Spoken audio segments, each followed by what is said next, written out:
Jim Winston here, and today I'm going to share with you a Pinot Noir. But before we get to that, in 2004, a film hit the big screens, Sideways, and it was a film that absolutely launched Pinot Noir to the stars, and at the same time, it kicked to the gutter Merlot, which is unfortunate, but that's not our worry. And Pinot Noir is a wine that is extraordinary in its complexity. And there's a line, or a series of lines in the film and in the book that I'm going to share. It's a hard grape to grow. It's thin-skinned, temperamental, ripens early. It's not a survivor like Cabernet, which can grow anywhere and thrive even when neglected. No. Pinot needs constant care and attention, and in fact, it can only grow in these really specific, little, tucked away corners of the world, and only the most patient and nurturing of growers can do it. Only somebody who really takes the time to understand Pinot's potential can coax it into its fullest expression. Then, oh, its flavors, they're just the most haunting and brilliant and thrilling and subtle and ancient on the planet. It about says it all.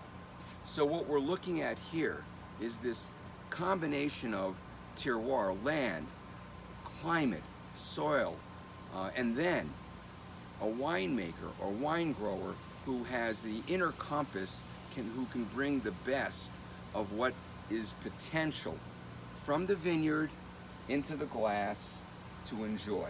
And we're going to be looking at a wine called Vista 2018, and it comes from a vineyard called Petaluma's Gap, which is like one of the finest pieces of real estate for producing Burgundy fruit, Chardonnay and Pinot Noir. In the same way, perhaps, that To Kalon is famous for its Cabernet and Napa. And the winemaker here is Grant Long. And Grant Long has made some incredible Pinot Noirs, and I've looked at wine in the past, miscellaneous Bryson's Block, which is a tremendous Pinot Noir. And here he has lucked into a small portion of this prime real estate for producing Pinot fruit. 2018 is the vintage. Beautiful color.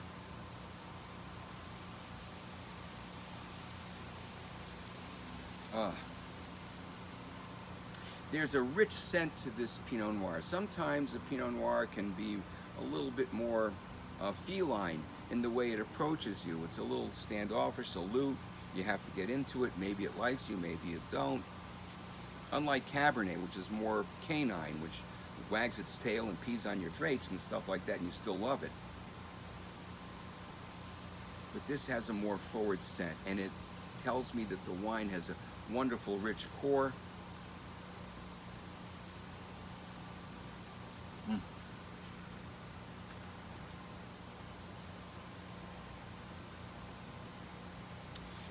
What I love about this wine, and what Grant Long does in producing it,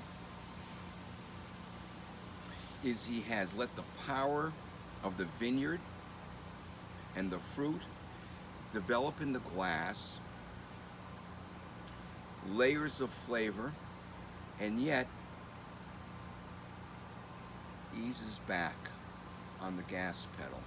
So this is not a wine that's over the top. This is not a Cabernet wannabe. Look at it again.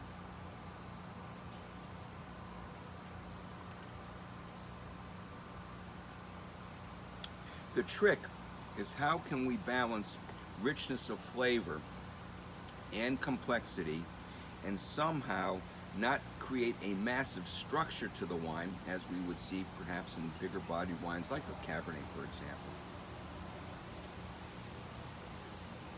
It has a beautiful fade to the finish too, by the way.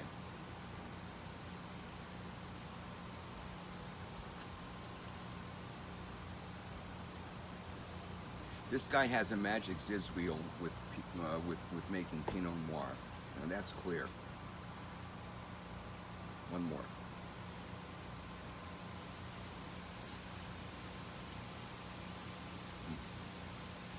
This is good.